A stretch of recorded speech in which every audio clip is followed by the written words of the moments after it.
Hello students, class 9 science. Today we are going to start our next topic, that is sound, chapter number 12 of your NCERT book.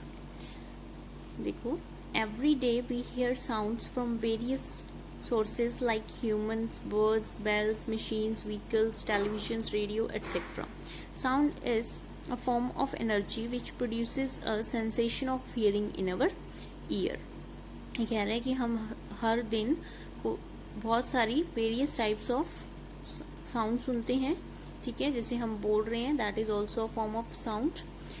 या फिर birds जो हैं वो आवाज़ करते हैं, बेल्स रिंग करती हैं, कोई मशीन चल रही है, व्हीकल्स चल रहे हैं, टेलीविजन के थ्रू, रेडियो के थ्रू हम बहुत सारे वेरियस सोर्सेज से क्या सुनते हैं, साउंड सुनते हैं.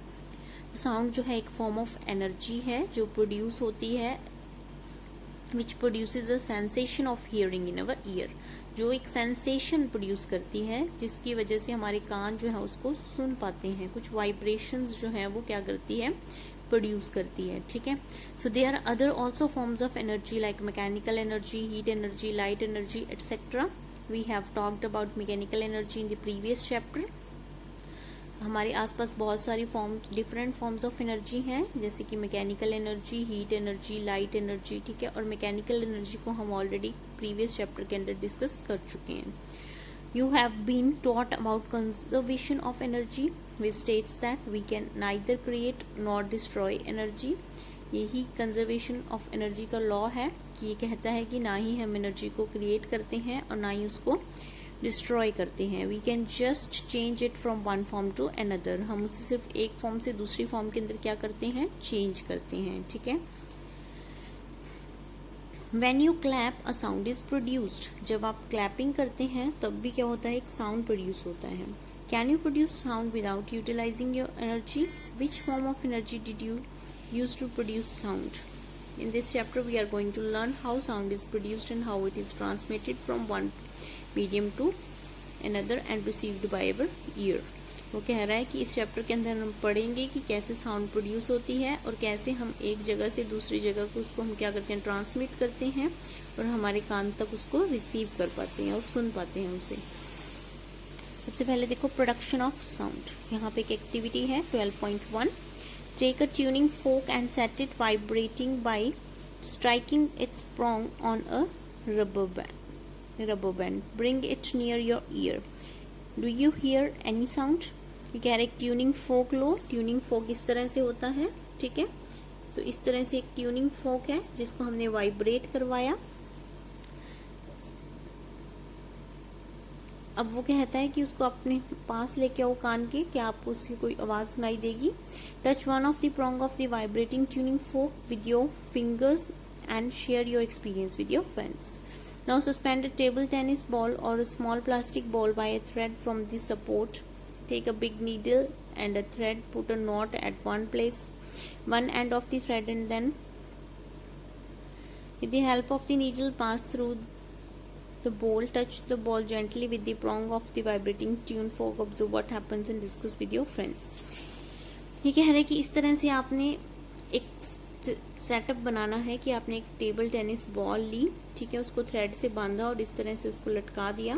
उसके बाद आपने एक वाइब्रेटिंग ट्यूनिंग फोक लिया और उसके साथ उसको टच करवाया, तो क्या होगा.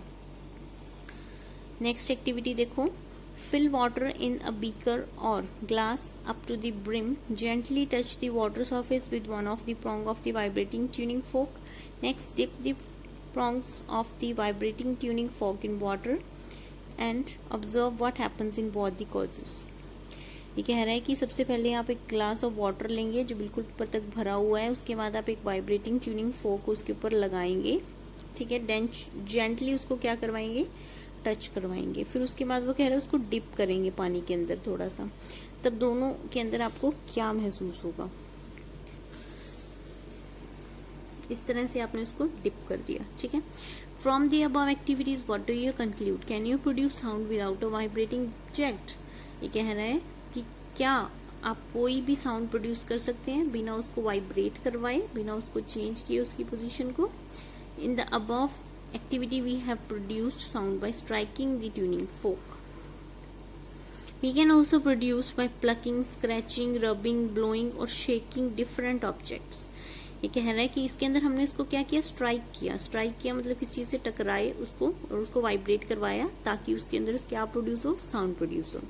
ठीक है, हम किसी ऑब्जेक्ट को प्लग करें, पकड़ के खींच दें फिर छोड़ दें, या फिर उसको स्क्रैच करें, ठीक है, या फिर उसको रब करें, ब्लो करें, या फिर ब्लो का मतलब है फूक की तरह उसको मारना, ठीक है, फूक मारना उस पे, ब्लो कैंडल्स ब्लो करते हैं जिस तरह से, या फिर शेकिंग डिफरेंट ऑब्जेक्ट्स को आप हिलाएं तभी आपको क्या प्रोड्यूस होगी, साउंड प्रोड्यूस होगी। ठीक है, जैसे डमरू की आवाज आपने सुनी होगी, उसको हिला हल्का सा भी इस तरह से करते हैं तो उसके अंदर से क्या साउंड प्रोड्यूस होती है। ठीक है, so as per the above activities what do you do, what we to do the objects, we set these objects vibrating and produce sound.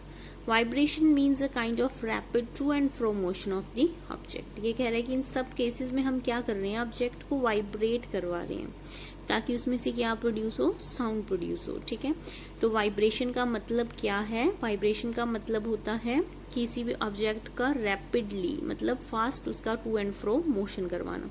जैसे इस तरह से ये पेन है बिल्कुल स्टिल है, जैसे इसको वाइब्रेट करवाऊंगी मैं, वाइब्रेट करवाऊंगी तो इस तरह से बहुत फास्ट रैपिड क्या कर रहा है, हिल रहा है, इस तरह से फास्ट अपनी पोजीशन चेंज कर रहा है, टू एंड फ्रो। ठीक है, तो इसी को बोलते हैं vibration. The sound of the human voice is produced due to the vibration in the vocal cords. कह रहा है कि हमारी आवाज कैसे निकल पाती है, ह्यूमन वॉइस किस तरह से प्रोड्यूस होती है, हमारे गले के अंदर वोकल कॉर्ड्स लगे हुए हैं। ठीक है, जो क्या करते हैं, वाइब्रेट करते हैं, उनके वाइब्रेशन की वजह से क्या प्रोड्यूस होती है, साउंड प्रोड्यूस होती है। ठीक है, When a bird flaps its wings, do you hear any sound? Think how the buzzing sound accompanying a bee is produced. कह रहा है कि जब कोई पक्षी है वो उड़ता है तो वो फ्लैप करता है, अपनी विंग्स अपने पंखों को हिलाता है, उसकी वजह से आपको क्या सुनाई देती है, साउंड सुनाई देती है। या फिर मक्खी है, मक्खी के उड़ने की आवाज सुनाई देती है आपको। ठीक है, तो इस तरह से ये हमें क्यों सुनने को मिलता है। अ stretched rubber band when plucked vibrates and produces sound. जैसे आपने रबर बैंड लिया, उसको इस तरह से खींच दिया और फिर छोड़ा तो उसमें क्या प्रोड्यूस होंगी, वाइब्रेशंस, और हमें साउंड सुनाई देगी। तो इसी तरह से क्या होती है, साउंड प्रोड्यूस होती है। तो साउंड जो है वो कैसे प्रोड्यूस होती है, थ्रू वाइब्रेशंस। ठीक है, तो आज हमने क्या समझा कि साउंड क्या है। साउंड क्या है, Sound is a form of energy which produces a sensation of hearing in our ears. ठीक है, और ये form of energy है। और सेकंड थिंग हमने समझा कि साउंड जो है वो कैसे प्रोड्यूस होगी, थ्रू वाइब्रेशन। जब हम किसी ऑब्जेक्ट के अंदर वाइब्रेशन पैदा, हमें क्या मिलती है, साउंड सुनने को मिलती है। ठीक है, तो ये आज हमने यहाँ तक पढ़ा, तो इसको आप खुद रीड करेंगे। नेक्स्ट हम कल पढ़ेंगे propagation of sound. Thank you.